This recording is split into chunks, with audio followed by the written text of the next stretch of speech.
बीजेपीचं सरकार आहे, हे असं परप्रांतीय या ठिकाणी पाठीशी घालताय।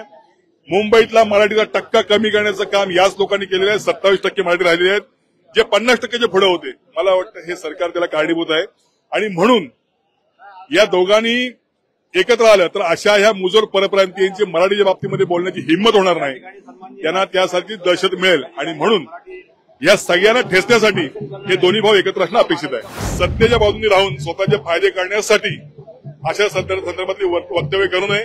त्यांनी मराठी माणसाच्या गळ्यातलं ताईत व्हावं। सत्य आमच्या सत्ता नसेल म्हणून सत्याच्या बाजूने त्यांनी राहिलं पाहिजे। बाळासाहेब असते तर निश्चित त्यांना आनंद झाला असता आणि त्यांनी जल्लोषी वातावरणामध्ये भाषण केलं असेल, महाराष्ट्राला एक वेगळी दिशा दिली असती।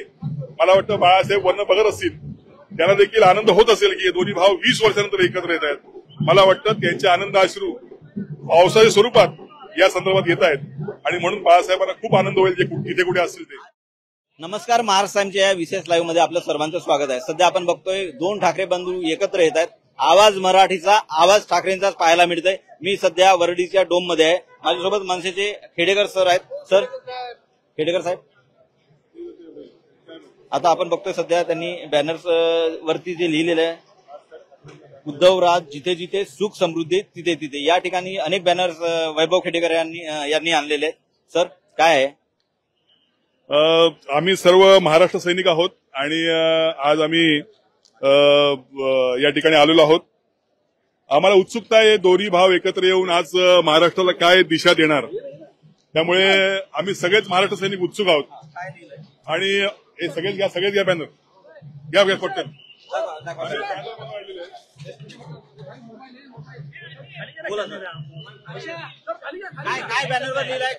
हे बघा, यामध्ये असं आहे, दोन्ही भाऊ एकत्र आले तर मराठी माणूस आहे या संदर्भात राज उद्धव जिथे तिथे सुख समृद्धी तिथे तिथे, त्यानंतर विश्वामध्ये ख्याती, येस, अशा पद्धतीने हे सगळं आहे। मराठी माणसाला आश्वासक चेहरे दोनच आहेत, राज साहेब आणि उद्धव साहेब। यासाठी अख्खा मराठी जन या ठिकाणी उत्सुक आहे। आपण पाहत असाल तर या संदर्भात आम्ही आज आलेलो आहोत। इथून पुढे महाराष्ट्र दिशा वेगळी असेल हे मात्र नक्की आहे।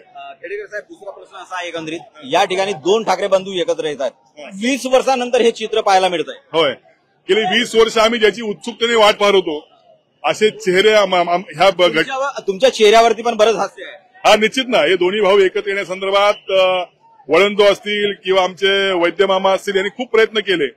अनेक चेहरे, अनेक मुंबईतल्या सगळ्या शिवसैनिकांनी प्रयत्न केले, परंतु तो योग जुळून येत नव्हता।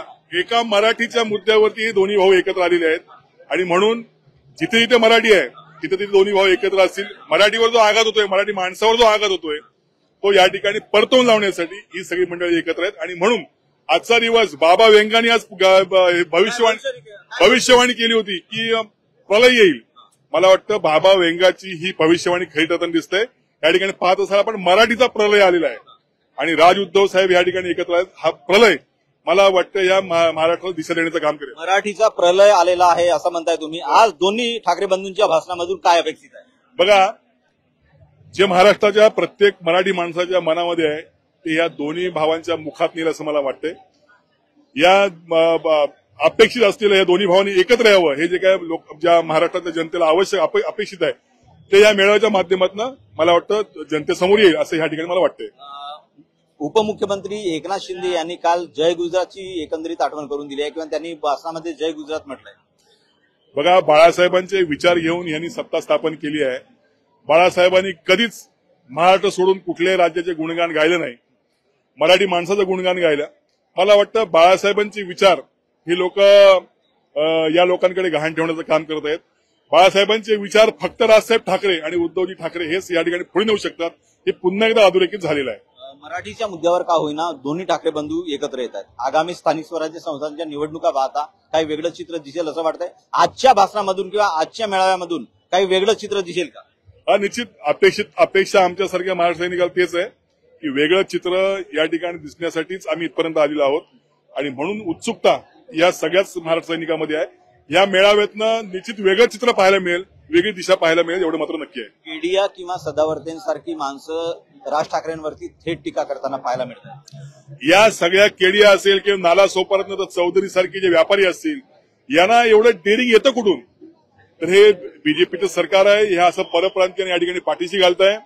मुंबईतला मराठीचा टक्का कमी करण्याचं काम याच लोकांनी केलेलं आहे. 27% मराठी राहिलेले आहेत, जे 50%चे पुढे होते. मला वाटतं हे सरकार त्याला कारणीभूत आहे आणि म्हणून या दोघांनी एकत्र आलं तर अशा ह्या मुजोर परप्रांतीयांची मराठीच्या बाबतीमध्ये बोलण्याची हिंमत होणार नाही. त्यांना त्यासाठी दहशत मिळेल आणि म्हणून या सगळ्यांना ठेचण्यासाठी हे दोन्ही भाऊ एकत्र असणं अपेक्षित आहे. तुम्ही महाराष्ट्रांवरती लाईव्ह आहात, सदावर्तेंसोबत काही मन की बात करायची आहे? मुद्दा असा आहे, सदावर्ते साहेब या ठिकाणी जे बोलतात तेही मराठी आहेत. त्यांनी खरं काय ते जाणलं पाहिजे. नुसतंच कोणातरी हातातला बावलं न बनता ते वकील आहेत, त्यांना सगळं माहिती आहे. त्यामुळे त्यांनी सत्तेच्या बाजूने राहून स्वतःचे फायदे काढण्यासाठी अशा संदर्भातली वक्तव्य करू नये. त्यांनी मराठी माणसाच्या गळ्यातलं ताईत व्हावं. सत्य आमच्या सत्ता नसेल म्हणून सत्याच्या बाजूने त्यांनी राहायला पाहिजे. शेवटचा प्रश्न आहे, दोन्ही ठाकरे बंधू एकत्र येऊ नयेत म्हणून काही पडद्यामागे हालचाली होत होत्या. चाळीतले शुक्राचार्य काम करत होते अशी माहिती आहे. बघा, 2014 पासून मराठी मतांमध्ये फूट पाडून या ठिकाणी हे महायुती सरकार आलेलं आहे. दोन्ही भावांना वेगळं ठेवायचं आणि मराठी मध्ये फूट पाडून हे सगळं करायचं आहे. हे दोन्ही भावांच्या लक्षात आल्यामुळे आज हे दोन्ही भाऊ एकत्र झाले आहेत. आज देखील यांच्यामध्ये फूट पाडण्याचा प्रयत्न झाला, परंतु दोन्ही भावांची ही जी काही मतं आहेत किंवा जे काय त्यांचे काय म्हणतात ते संपर्क आहेत हे अभेद्य असल्यामुळे ती कुठलीही अशा पद्धतीची कृती यशस्वी झाली नाही असं मला या ठिकाणी म्हणायचं. आजचं चित्र जर बाळासाहेब असते तर कसं वाटलं असतं त्यांना? एकंदरीत दोन्ही ठाकरे बंधू एकत्र येत आहेत, 20 वर्षानंतर एकत्र आहेत. बाळासाहेब असते तर त्यांना काय वाटलं? बाळासाहेब असते तर निश्चित त्यांना आनंद झाला असता आणि त्यांनी जल्लोषी वातावरणामध्ये भाषण केलं असते आणि महाराष्ट्राला एक वेगळी दिशा दिली असती. मला वाटतं बाळासाहेब वर्ण बघत असतील, त्यांना देखील आनंद होत असेल की हे दोन्ही भाव 20 वर्षानंतर एकत्र येत आहेत. मला वाटतं त्यांचे आनंद अश्रू पावसाच्या स्वरूपात या संदर्भात येत आहेत आणि म्हणून बाळासाहेबांना खूप आनंद होईल जे जिथे कुठे असतील ते. आजच्या मेळाव्याला जागा अपुरी पडेल असं वाटतं? 100% हा डोम भरून ओसंडून व्हाईल असं मला या ठिकाणी म्हणायचं आहे. आजच्या आठवड्यात अफाट गर्दी होईल. ज्यांना कोणाला डोळे दिपवायचे आहेत, ज्यांना कोणाला डोळे भरून बघायचे आहेत, त्यांनी इथं यावं आणि हा मेळावा बघावा असं मला म्हणायचं आहे. एकंदरीत आपण बघतोय मनसेचे नेते वैभव खेडेकर होते, माझे सहकारी महेश चौगुले सोबत मी कुमार टेंबरे, महाराष्ट्र ऑनलाईन, मुंबई.